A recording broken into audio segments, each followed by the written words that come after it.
राजमहेन्द्रवरे पुण्ये गोदावर्यास्तटे स्थिते कालभैरवसंस्थाने भक्तरक्षणतत्परं मुद्राप्रसाददातारं नाणकैः परिमण्डितं भाग्यवृद्धिप्रदं देवं भैरवं प्रणमाम्यहम्।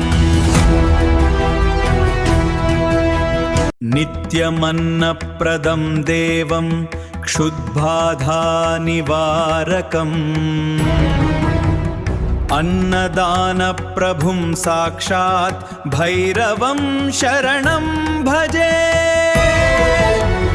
अन्नपूर्णास्वरूपाय करुणारसिन्धवे शिवरूपाय शान्ताय कालभैरव मङ्गलम्।